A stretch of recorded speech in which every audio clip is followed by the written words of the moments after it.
Assalamu alaikum. Kia Sportage birinchi поколение 99-2000 жыл Sportage'dir. Центральный замок иштебей калган. Центральный замокто ушул блоктун бул релеси отказ берген. Центральный замоктун блогу мына бул жерде турат. Бул жерде. Скоростун астында турат. Мынакей штекери, биз азыр буну чечтик, мына штекер. Чечип, эми азыр бул блокту табылбагандыктан biz аны пятиконтактный универсальный реле менен усилить этебиз. В данное время өзү Милано коюп атканбыз, центральный замок пульт. Блок иштебей отказ берип калгандан азыр мына усилителди коюп атабыз. Усилитель деген кандай болот? Ал мисалы Миланонун өзүнө 4 эшикти улап койсок, Милано өзү көтөрө албайт да. Себеби дегенде булардын штатный центральный замок пистолеттери ампери чоң. Ошон үчүн мында усилитель коебуз азыр. Усилителде 2 5 контактуу реле 100 амперлүү. Эко кошулуп бир схема болуп уланат. Азыр бул жерде бунун схемасы Google'дан издесеңиздер, центральный замок схема деп издесеңиздер, же болбосо 5 контакт реле, 5 контактный реле схема десеңер чыгат. Так, буну уланганда мен просто кайсыл контакттар, кайсыл питанияга уланат, ошол тууралуу кыскача маалымат. Азыр биз Миланону пульт басканда плюс чыга турган даярдап койгонбуз. Ошонго азыр бул жакта кайсы контакттар кайсыл жакка уланат, ошол тууралуу маалымат. Так, жерде контакттардын номери мына 2 күрөң зым, бизде азыр 30 контакттар, 2 реленин буту эко бир схема болуп айтылат, ошонго чогуу айтып кетип атам. 2 жашыл, булар 87, о 2 ортодогу кызыл 87 алар, 2 кызыл.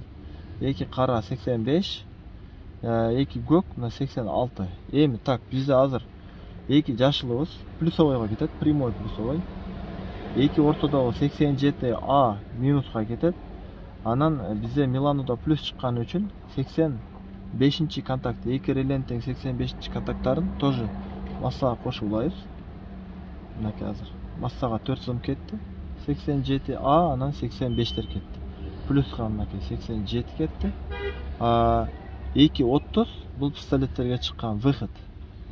Баягы центральный пистолет бар го, универсальный пистолет ошол сыяктуу эле 2 зымына уланат. 2 көк болсо 86лар. Миланодон чыккан 2 ак зымдын бири ошо акка, бири ак чёрный полосатыйга уланат. Эгер култаганда ачканда култанып тетир болуп калса, мына зымды положениясын алмаштырасыңар ошо улаган жериңерде.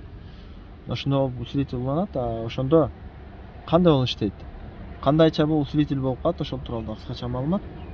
Так, бул жака прямой плюсовой берилгенде, бул жагында ортодо масса турат. Реледе 5 контакттуу реледе мындай функция бар, 30 контакттан берилген контакттан кандай питания берилип турса, эгер масса болсо масса, плюс болсо плюс. 87Адан чыгып турат.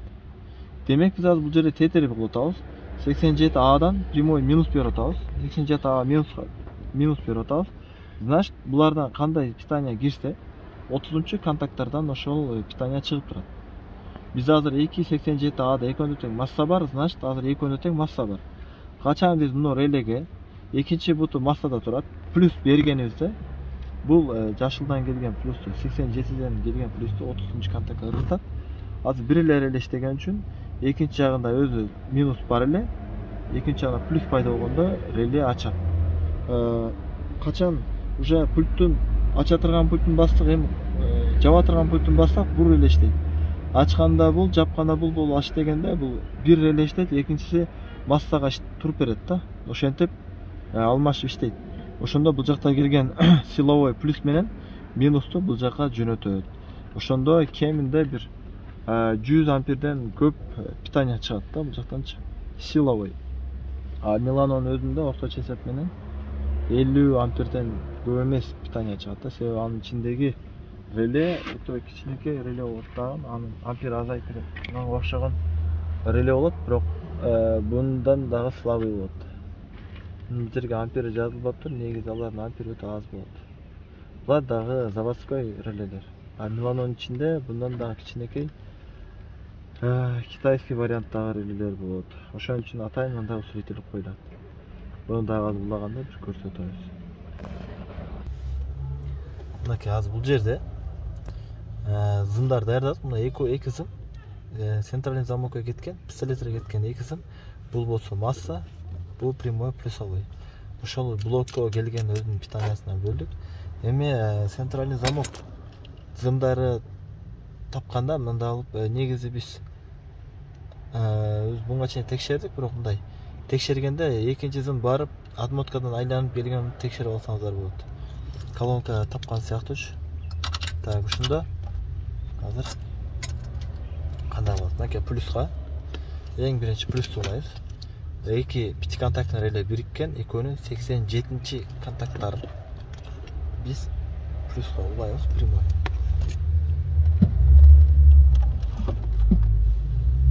Плюска улайбыз. Изолента каякта?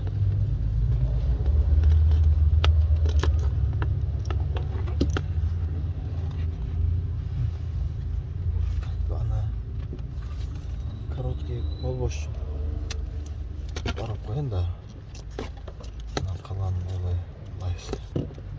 Так. Плюсовойду коштук.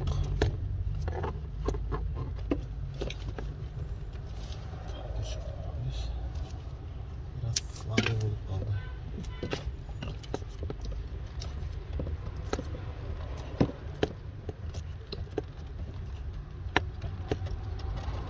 Плюс туладык. Эми реленин 87А контакттарын экөөнү анга кошуп 285ти кошуп туруп 4 сымды.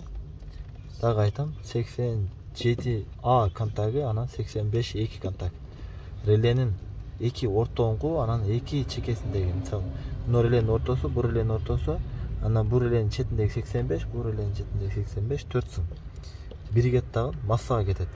Эмне үчүн чекесинде 85ти массага улап атам? Себеби мен меланомон, ал меланон монтаж кылып койгонбуз да. Плюсовой чыгат, себеби буга чейин биз бунун центральный замок иштейт деген боюнча ошонго плюска даярдаган болчук, анан бунун центральный замок иштебей калып, ошо мени коюшка туура келип атат. Негизи сиздин меланоңуздан айтор масса чыкса, чекесин плюска кошушат, ошентип алмаштырабыз. Азыр менде плюсовой чыккан үчүн минуска кошуп атам, эки реленин 2 боковой 85-чи контакттарын. Так. Жол. Масса плюсовой даяр.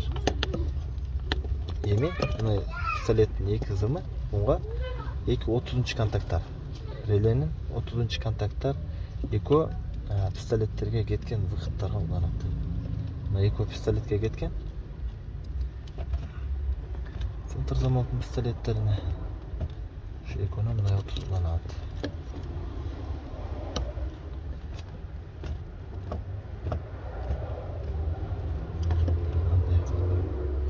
Эми азыр караңыздар.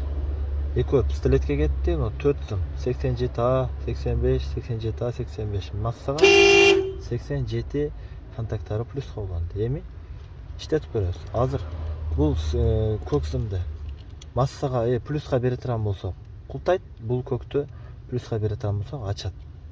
Ошону мына биякта плюс бар да, плюска улап койгон. Мына звукту отасаң.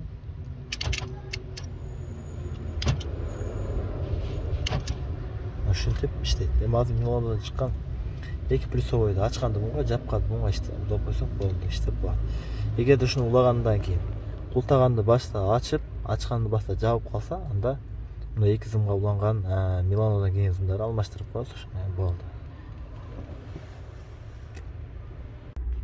Мынакей бул жерде меланодон улаганда мынакей 2 yellow, чёрный.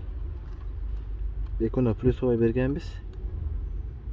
Ошондо ачканда bundan, жапканда bundan плюсовой чыгат. Ошол зымдар мынакей 2 зым келген, мынакей экөөнө тең азыр масса бар. Мынакей буларда ачканда биринде масса келет. Телефонду карап тур. Так. Мынакей азыр так. Ачканда муга плюс келет мынакей. Чапканда муга плюс келет. Качан муга плюс келгенде бул релештейт, муга плюс келгенде бул релештейт. Ошентип алмашып, жакта силовой плюсовой ушинтип иштеп турат. Азыр бул эки зым. Бул жакта караңыз. Жашыл, черный, красный полосатый булар родной пистолеттерге кеткен болчу. Бул главный эшигинде буларда пистолет болбойт, ошо пистолетти коюп алып келип уладык. Иштеткенде мындай иштеп. Чөптү.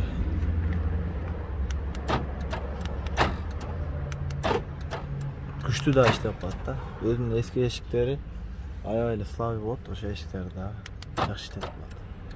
Ушинтип койсоңор болот, эгер блок питаниясы күйүп калган, иштебей калган болсо, ушинтип улап коесуздар.